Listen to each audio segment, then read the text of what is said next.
এই যে তাওয়া কিন্তু নতুন তাওয়া কিন্তু রান্না হচ্ছে। নতুন দই আসলে দেখেন টাকের মধ্যে করে কিন্তু আসলে মাটির পাতিলকে আমরা কিন্তু সাধারণত টাক বলে থাকি। এই টাকের মধ্যে কিন্তু দই দেখেন দারুণ সিস্টেমে কিন্তু আসলে যদি দই খাইতে চান তাহলে অবশ্যই নৈমিয়া বাজারে আসবেন। বক্সিগঞ্জের নৈমিয়া বাজার এর জন্য বিখ্যাত। 150 টাকা না ভাই, কতটুকু নেবেন? 3 কেজি না?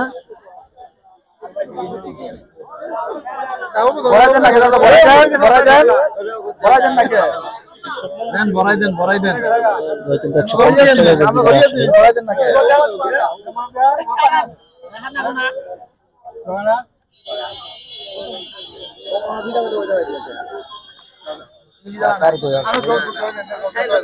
সুন্দর দই কিন্তু একদম পানিবিহীন।